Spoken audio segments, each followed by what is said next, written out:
প্রিয় নবম শ্রেণীর শিক্ষার্থীরা, এখন আমি তোমাদের ধারাবাহিক পর্ব প্রথম অধ্যায়ের চতুর্থ পর্বের আমরা ২৭ পৃষ্ঠা তোমাদের যে অনুশীলনের যে সমস্যাগুলো রয়েছে সেটা আমরা ক্রম অনুসারে সমাধান করব। আজকে আমি তোমাদের 1 নম্বর এবং 2 নম্বর সমস্যাগুলো আমরা সমাধান করব। এখানে তোমাদের 1 নম্বরে দেওয়া আছে তালিকা পদ্ধতিতে প্রকাশ করো। আমরা এই সেটটাকে আমরা তালিকা পদ্ধতিতে প্রকাশ করব। আমরা সেটটা একটা সত্য আকারে দেওয়া আছে, সত্যটা আমরা বুঝতে পারলেই আমাদের তাহলে এখানে তালিকা পদ্ধতিতে গঠন করা, সেটটা গঠন করা আমাদের জন্য ইজি হয়ে যাবে। তাহলে আমরা সেটটা এখানে যে সত্যটা দিয়েছে সেটা আমরা ভেঙে আমরা যদি এভাবে লিখি তাহলে আমাদের কাছে সেটটা গঠন করা আমাদের কাছে একদম ইজি হবে। তাহলে এখানে আমরা দেখতে পাচ্ছি শর্তটা আমাদের বলছে এক্সের উপাদান, এখানে বলছে এক্সের উপাদান এলিমেন্ট এন, এন মানে হচ্ছে স্বাভাবিক সংখ্যা, ন্যাচারাল সংখ্যা, অর্থাৎ এক্সের উপাদান স্বাভাবিক সংখ্যাগুলোকে নিতে হবে। অবশ্যই তোমরা সেটা নিলে -30 থেকে বড় এবং 5-এর চেয়ে ছোটো অথবা সমান সংখ্যাগুলোই তোমরা নিতে পারবে। এর ব্যতিক্রম কম বেশি তোমরা নেওয়ার কোনো সুযোগ নাই। আমরা সত্যটাই যদি আমরা পড়ে ফেলি, এক্সের উপাদান সংখ্যা এমন সংখ্যাগুলোকে নিতে হবে যা স্বাভাবিক সংখ্যা -30 থেকে বড় এবং 5-এর থেকে ছোটো অথবা সমান হতে হবে। তাহলে আমরা সেই সত্য অনুসারে আমরা যদি তাহলে এখানে অ্যাসেটটা গঠন করি, তাহলে আমরা সেই অনুসারে অ্যাসেটটা যদি আমরা গঠন করি তাহলে আমাদের আসতেছে যেহেতু এক্সের মান -30 থেকে বড়, আমরা জানি মাইনাসের ক্ষেত্রে অর্থাৎ যে সংখ্যাটা আছে এর চেয়ে ছোটো সংখ্যাগুলোকে বড় সংখ্যা বলে। তাহলে এখানে -3 আছে, এর চেয়ে ছোটো হলে -2, এরপর -1, এরপর হচ্ছে 0, এরপর আমরা এর বড় হতে হতে আমরা 5-এর সমান অথবা ছোটো এভাবে নিতে হবে, এর ব্যতিক্রম হওয়া যাবে না। এরপর 1, 2, এরপর হচ্ছে যে 3, এরপর 4, এরপর 5, এটাই হবে সেট। যেহেতু এখানে আমাদেরকে বলে দিছে -3 থেকে বড় এবং -5-এর চেয়ে ছোটো অথবা সমান, অর্থাৎ 5-এর চেয়ে ছোটো অথবা সমান, তাহলে আমরা সেই অনুসারে আমরা সেটটা গঠন করে ফেলেছি। তোমরা এভাবে সত্যটাই তোমরা যদি বুঝতে পারো তাহলে তোমাদের কাছে সেটটা গঠন করা তোমাদের কাছে একদম ইজি হবে।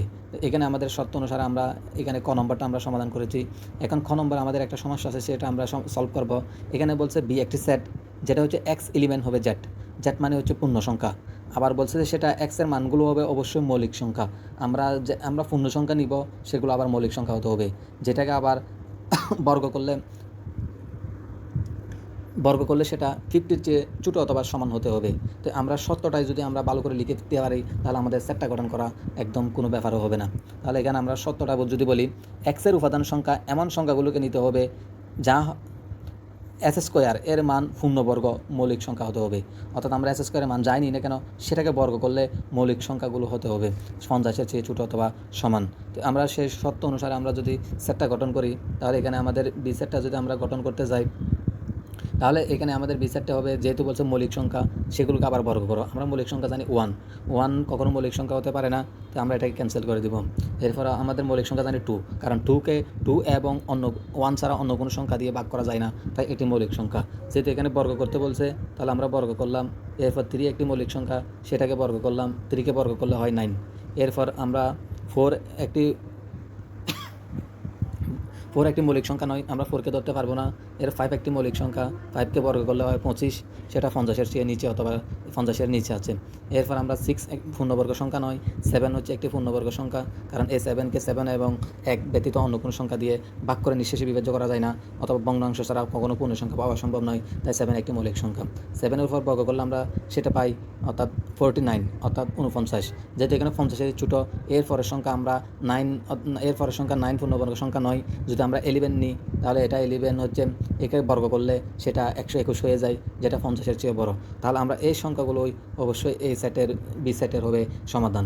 তাহলে আমরা এখানে কী নিতে পারি, এই সেটটা বি সেটটা যদি গঠন করতে যাই তাহলে আমরা বি সেটটা গঠন করতে হলে অবশ্যই যে সংখ্যাগুলো পেয়েছি এক্সের মান ধরে সেই সংখ্যাগুলোকে আমরা নিব। অবশ্যই তোমরা এখানে পূর্ণবর্গ সংখ্যা অনেক সময় মাইনাসের ক্ষেত্রেও যদি -1, 2, 3, 4 এগুলো হচ্ছে পূর্ণ সংখ্যা। এরপর আমরা এখানে যদি আমরা -2 অর্থাৎ 2 স্কোয়ার আছে, এটার মান হয় 4, তাহলে আমরা এটা মৌলিক সংখ্যা, তাহলে আমরা প্লাস মাইনাস, তাহলে এখানে আমরা 2 লিখতে পারি। এরপর হবে প্লাস মাইনাস এখানে 3, এরপর আমরা প্লাস মাইনাস এখানে 5 দিলাম। এরপর আমরা সেটা অবশ্যই 7 আছে, সেটা আমরা 7কেও দিব প্লাস মাইনাস। তোমরা এভাবে সেটটা তোমরা গঠন করতে পারো, এরপর তোমরা এটা নোট করে নিতে পারো। এরপর আমরা ধারাবাহিকভাবে আমরা ঘ নম্বর যেটা 1 নম্বরে যেটা শেষ সমস্যা আছে সেটা আমরা সলভ করব। এখানে বলছে সি এর একটি সেট আছে যেটা হবে এক্স এলিমেন্ট জেড, তাও এখানে এক্সের উপাদানগুলো হবে জেড পূর্ণ সংখ্যা এবং x⁴ অর্থাৎ এক্সের মান যায়নি না কেন সেটাকে 2^4 দিয়ে আমরা গুণ করলে সেটা অবশ্যই তোমরা 266 চেয়ে ছোটো হতে হবে। তো আমরা শর্ত অনুসারে এক্সের মান এমন সংখ্যা হতে হবে পূর্ণ সংখ্যা, এবং s² অর্থাৎ x⁴ এর মান অবশ্যই তোমরা এখানে 264 এর থেকে ছোটো হতে হবে। তো আমরা সেই অনুসারে আমরা সেটটা গঠন করি। এখানে যেহেতু আমাদেরকে বলে দিছে x⁴, তাহলে এটা হবে x⁴। তাহলে আমরা সেই সূত্র অনুসারে আমরা যদি সেটটা গঠন করতে যাই, তাহলে এখানে আমরা সেটটা, তাহলে এখানে যেহেতু এক্স পূর্ণবর্গ সংখ্যা, অবশ্যই সেগুলো x⁴কে যাতে সমর্থন করে সেই শব্দগুলি লিখতে হবে।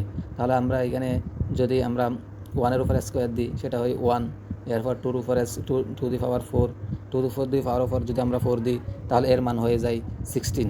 এরপর 3-র উপর আমরা যদি 3^4 আমরা 4 দিই তাহলে এর মান হয়ে যায় 81। এরপর আমরা 4^4 দিই তাহলে সেটার মান হয়ে যায় অর্থাৎ 256। এরপর আমরা যদি সেটা 5-এর উপর 5^4 দিই তাহলে এর মান হয়ে যায় 625। যেহেতু আমাদের এখানে বলে দিছে 266 চেয়ে ছোটো হতে হবে, তাহলে আমরা এই 5টাকে নিতে পারলাম না। তাহলে আমরা সেটটা যদি গঠন করতে যাই তাহলে এখানে সি সেটের উপাদান হবে আমাদের আগের মতো, সেটা অবশ্যই প্লাস মাইনাস দুইটাকে দিয়ে এর বর্গ করা, এর টু দি পাওয়ার করা যায়। তাহলে আমরা সেটা নিতে পারি 1, এরপর প্লাস মাইনাস আমরা 2কেও সমর্থন করে, এরপর আমরা প্লাস মাইনাস এখানে আমরা 3কেও সমর্থন করছে, এরপর প্লাস মাইনাস 4কেও সমর্থন করছে। তাহলে এটাই হবে সি। একটি শিক্ষার্থীরা, এতক্ষণ আমরা তালিকা পদ্ধতিকে আমরা সেট গঠন করেছি। এখন আমরা এখানে সেট গঠন পদ্ধতিতে প্রকাশ করব। এতক্ষণ আমরা সেট গঠন ছিল, আমরা সেটা এখান থেকে তালিকা পদ্ধতি প্রকাশ করছি। এখানে আমাদের অবশ্যই সেই সেট থেকে আমাদের সেই তালিকা থেকে আমাদের এখন সেট পদ্ধতিতে গঠন করতে হবে। এখানে আমরা 2 নম্বরে একটা সমস্যা দেখতে পাচ্ছি। ক নম্বরটা এখানে হচ্ছে এর একটি সেট যেটা 1, 3, 5 ... সেটা যেতে যেতে 101 পর্যন্ত গেছে। তাহলে এখানে যে মাঝখানের সংখ্যাটা নাই সেটা অবশ্যই আমাদের কি হবে সেটা আমাদের ধারণা করে নিতে হবে। আমরা এখানে ভালো করে যদি লক্ষ্য করো তোমরা অবশ্যই দেখতে পাবে এখানে হচ্ছে 1, 3, 5 ... শেষেরটা 101। তাহলে এর মানে বোঝা যায় প্রত্যেকটা সংখ্যা আমরা এখানে দেখতে পাচ্ছি সবগুলো হচ্ছে বিজোড় সংখ্যা। তাহলে আমরা বিজোড় সংখ্যা মাঝখানে, তাহলে আমরা এগুলো ধরে নিতে পারি এগুলোই বিজোড় সংখ্যা থাকবে। এরপর আমরা প্রত্যেকটা দেখতে পাচ্ছি পূর্ণবর্গ সংখ্যা, এখানে পূর্ণ সংখ্যা এখানে। তাহলে আমরা জেটের মান আমরা জেট ধরতে পারি, যেহেতু এখানে কোনো ভগ্নাংশ নাই, কোনো পয়েন্ট আকারে মান নাই। তাহলে আমরা এই সেটটা গঠন করতে হলে অবশ্যই আমাদের সেট গঠন পদ্ধতিতে যেতে হবে। তাহলে আমরা ক নম্বরটা যদি আমরা গঠন করতে যাই তাহলে এখানে এর সেটটা হবে অবশ্যই তোমরা এভাবে দিবে, যেহেতু এখানে বলে দিছে সবগুলো পূর্ণবর্গ সংখ্যা। তাহলে এক্স এলিমেন্ট হবে এক্স যা জেডকে সমর্থন করে, কারণ এগুলো পূর্ণবর্গ সংখ্যা। এরপর আমরা এগুলো বিজোড় সংখ্যা আছে, তাহলে অবশ্যই আমরা এখানে বিজোড় সংখ্যা লিখব। এরপর এখানে আমরা দেখতে পাচ্ছি এগুলো যেহেতু বিজোড় সংখ্যা, অবশ্যই সেটা একের চেয়ে বড় এবং 101-এর চেয়ে ছোটো অথবা সমান। তাহলে এখানে আমরা লিখতে পারি 1 লেস দেন, এখানে আমরা এক্সের মান আমরা সেটা 1-এর চেয়ে বড়, 101-এর চেয়ে ছোটো অথবা সমান। তাহলে এখানে লেস দেন ইকুয়াল দিলাম সেটা 101। তাহলে এটাই আমরা বি সেটটা, এখানে এ সেটটা আমরা গঠন করতে পেরেছি। তাহলে তোমরা এখানে যে তালিকা পদ্ধতিতে দেওয়া আছে সেখান থেকে তোমরা চাইলে এখানে সেট গঠন পদ্ধতি প্রকাশ করলে তোমাদের আগের নিয়ে ফিরে আসবে। এখানে আমরা শর্ত অনুসারে দেখি, এখানে হবে এক্স এলিমেন্ট এক্স এর জেড, অর্থাৎ এক্সের উপাদানগুলো অবশ্যই জেড হবে, সেগুলো বিজোড় সংখ্যা, অর্থাৎ পূর্ণ সংখ্যাগুলোই নিতে হবে, সেগুলো অবশ্যই বিজোড় সংখ্যা হবে। এরপর আমরা দেখতে পাচ্ছি সেগুলো কোনগুলো নিব, সেটা হচ্ছে 1-এর চেয়ে ছোটো এক্সের মান হবে, এরপর 101-এর চেয়ে বড় এক্সের মান, 101-এর চেয়ে ছোটো অথবা সমান হবে এক্সের মান। আমরা সেই সেটটা তালিকা পদ্ধতিতে আমরা প্রকাশ করলাম। এরপর আমরা বি নম্বরে আরেকটা সমস্যা দেখতে পাচ্ছি। এখানে হচ্ছে এখানে দিছে বি ইকুয়াল 4, 9, 16, 25, 36, 49, 64, 81, এরপর 100। আমরা এই সেটটা ভালো করে লক্ষ্য করলে দেখতে পাচ্ছি প্রত্যেকটা সংখ্যাকে, অর্থাৎ 2কে বর্গ করলে হয় 4, 3কে বর্গ করলে হয় 9, 16কে অর্থাৎ 4কে বর্গ করলে হয় 16, এরপর 5কে বর্গ করলে হয় 25, 6কে বর্গ করলে হয় 36, 7কে বর্গ করলে হয় 49, 8কে বর্গ করলে হয় 64। এভাবে তোমরা 9, 10কে বর্গ করলে 81 আর 100 আসে। তো আমরা এটা ভালো করে বি সেটটা আমরা দেখেই আমরা বলতে পারি, একটা নোট লিখে ফেললেই আমাদের সেট গঠন করাটা একদম ইজি হয়ে যাবে। আমরা বি সেটের দেখা যাচ্ছে উপাদানগুলো প্রত্যেকটি পূর্ণবর্গ সংখ্যা এবং 4 থেকে বড়, 100 থেকে ছোটো অথবা সমান সেই সংখ্যাগুলো নিতে হবে। তো আমরা বি সেটটা আমরা একটু গঠন করে ফেলি। ক নম্বরে যদি বি সেটটা গঠন করি তাহলে এটা অবশ্যই হবে 4-এর চেয়ে বড়, অর্থাৎ এক্স এলিমেন্ট হবে এক্স, যেহেতু এখানে পূর্ণবর্গ সংখ্যা বলছে, তাহলে আমরা এখানে দিতে পারি এখানে জেড দিতে পারি, অবশ্যই সেগুলো পূর্ণবর্গ সংখ্যা। এরপর আমরা এর উপাদান দিতে পারি। আমরা এটা একটু নিচে লিখি, তাহলে হবে সেটা অবশ্যই 4 অর্থাৎ 4-এর চেয়ে বড়। তো 4-এর চেয়ে বড় আমরা সেটা লিখি, অর্থাৎ আমরা এখানে 4 দিব, 4-এর থেকে বড়। এরপর এক্সের মান হবে, এক্স পূর্ণবর্গের মান হবে, এবং সেটা হবে অবশ্যই, সেটা আমরা দেখতে পাচ্ছি 100 থেকে ছোটো অথবা সমান। তো আমরা 100 থেকে ছোটো অথবা সমান চিহ্নটা আমরা দিলাম।